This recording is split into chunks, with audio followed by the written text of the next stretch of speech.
Your upstairs is hot, you've done your research, and you've landed on radiant barrier as the fix. But here's the thing. If you install radiant barrier before you do these other things first, you're going to spend money and still be miserable upstairs all summer long. And here's why. Let me give you the straight answer right up front. Radiant barrier helps, but if you're hoping it's going to magically fix a 90-degree bonus room by itself, you're probably going to be disappointed. It is one layer of the solution, not the entire solution. And it works best when it goes in last, not first. Here's the order that actually works. Step 1, inspect your attic. Find out what you're dealing with. Step 2, remove contaminated insulation if it's heavily damaged. Mold, rodents, urine, feces. If it's bad enough, it has to go. Step 3, air seal the attic floor, every gap, every hole, every penetration. Step 4,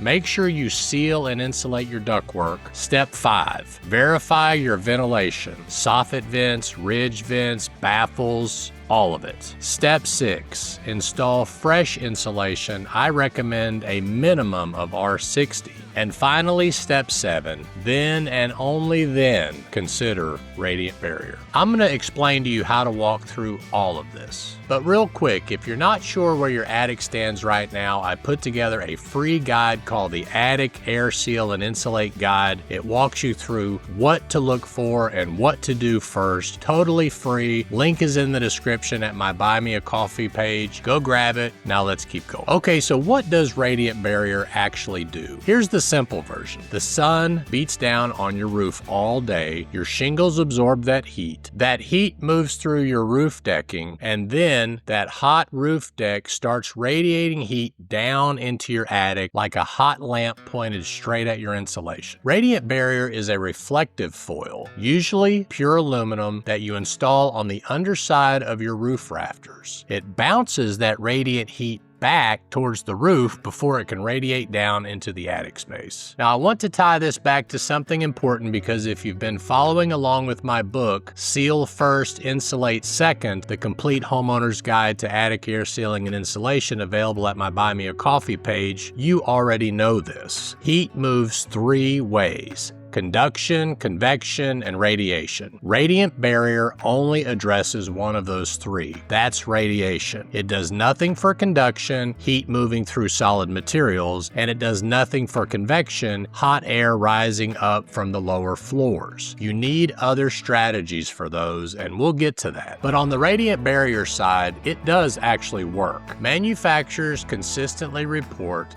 that quality foil reflects around 90% of the radiant heat. Your attic temperature could drop 20 to 30 degrees, so if your HVAC ducts are hanging in the attic and you have properly installed radiant barrier, those ducts are no longer sitting in a 140-degree oven. The cool air your AC system is producing is not getting cooked before it reaches your upstairs like it was before the radiant barrier was installed. This is a huge benefit for not only your comfort, but your wallet. And here is where the money math gets interesting. If you are spending $300 a month cooling your home in July and August, even a 10% reduction in cooling costs starts adding up pretty quickly. The Department of Energy puts realistic savings at between 8 to 12% on cooling costs in hot climates when using radiant barrier. That's not nothing. Over a few summers, radiant barrier pays for itself, but, and this is the part people skip over, radiant barrier is not fixing your air leaks. It is not fixing your ductwork. It is not replacing insulation. Now, the next part is where people get it wrong, and it's costing them money and comfort every single summer. So will radiant barrier fix your hot upstairs room? The answer is, it depends. Radiant barrier helps when your attic is getting extremely hot from direct sun on the roof, your HVAC ducts are in the attic and losing efficiency because of the heat, your ceiling is radiating heat down into your second floor rooms. Radiant barrier does not fix air leaks in your attic floor, which is hot attic air pulling into your living space, missing or compressed insulation because heat is conducting right through into your ceiling, leaky ductwork because that conditioned air is escaping before it reaches your upstairs rooms, blocked soffit vents or missing baffles because the attic heat has nowhere to go, an HVAC system that is oversized, undersized, undersized or poorly balanced, and sunlight pouring through large, unshaded upstairs windows. Most homeowners see radiant barrier advertised, they get excited, and they start at the top of the pyramid. But you have to build a pyramid from the bottom up. Let me walk you through the right order. And what I want you to understand is why each step matters. Step 1. Inspect and remove contaminated insulation if needed. Now, to be clear, not every attic with a few mouse droppings needs full insulation removal, but if the insulation is heavily contaminated with significant mold growth, extensive rodent damage, soaked with urine, or has lots of R-value loss due to moisture, removal is often the best option. But keep in mind, leaving insulation in place could risk not being able to air seal under it properly because you missed a large gap in the ceiling that was hidden by the insulation. Step 2. Air seal. This is the most important step that almost nobody talks about. Your attic floor has gaps around light fixtures, plumbing penetrations, top plates, HVAC chases, gaps so big you could stick your entire arm through them. Hot attic air pours through those gaps in your living space 24 hours a day. No amount of insulation or radiant barrier fixes that until you seal those gaps first. Air sealing is not glamorous work, but is the foundation of everything else. I have seen homes where air sealing alone dropped the upstairs temperature 5 to 8 degrees before a single inch of insulation went in. Step 3. Seal your ductwork. If your ducts are leaking, and most of them are, you are losing 20 to 30% of your conditioned air before it ever reaches the upstairs rooms. Your system is working twice as hard. Your upstairs rooms never cool down, and your energy bill reflects every bit of it. I had a customer in Georgia who had replaced her HVAC system twice in 8 years trying to fix her upstairs. Brand new equipment both times. Still had a hot upstairs. We got in the attic and found the ductwork that was barely connected. Flex duct hanging loose and joints wrapped with deteriorated tape that had given up years ago. She had been cooling her hot attic for 8 years. Not her house, her attic. Seal those ducts, insulate those ducts.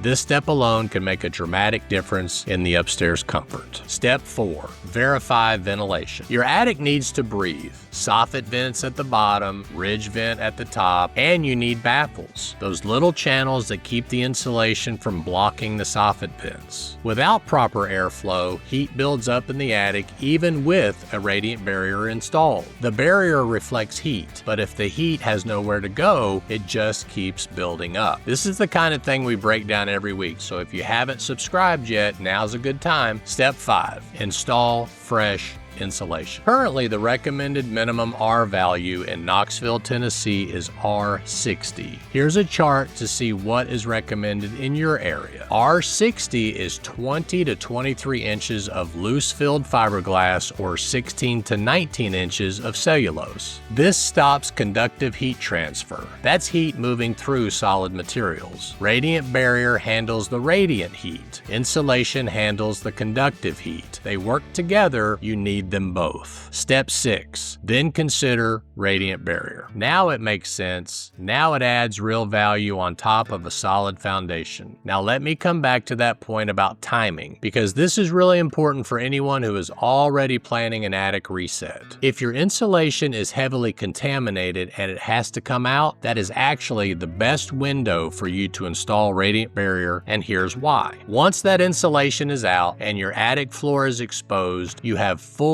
access to every rafter, some of which have been hidden by the insulation near the soffits. It is also easier to move around in an attic where you can see exactly where and where not to step. Stapling foil to the underside of the rafters is way easier when the attic floor is clear. The staple up method is the preferred installation for homes with ductwork in the attic. It puts the ductwork inside a cooler zone created by the radiant barrier. and it keeps the foil surface up on the rafters where it stays cleaner over time. One thing to keep in mind, you need an air gap between the foil and the roof deck for it to work. This is why attaching the foil to the bottom of the rafters allows air to move behind it between the soffit vents and the ridge vent. Without that air gap, you can lose the radiant barrier's effectiveness entirely, according to the manufacturers. Remember that air gap is not optional, it is how the product works. Okay, I want to bust a few myths here because I see these mistakes constantly. Myth number 1, just install radiant barrier and skip the air sealing. I hear this one all the time. I get it, air sealing is not exciting, you cannot see it when it's done. Nobody posts before and after photos of caulk or spray foam, but here's the reality. If your attic floor has gaps, and it does, hot air is pouring into your living space right now. Through light fixtures, plumbing penetrations, top plates, HVAC chases, that is convection. And radiant barrier does not touch convection, not even a little. You can have the best radiant barrier money can buy stapled perfectly to every rafter in your attic. If the attic floor is not air sealed, hot air is still finding its way into the upstairs rooms every single day. Myth number 2, radiant barrier replaces insulation. No, it does not, and this one is important, especially if you have been following along with the book. Radiant barrier handles radiation, that's its job, and it does it very well. But conduction, heat moving through solid materials, that is insulation's job. Radiant barrier cannot do it. So if someone tells you that they can skip insulation because you have radiant barrier,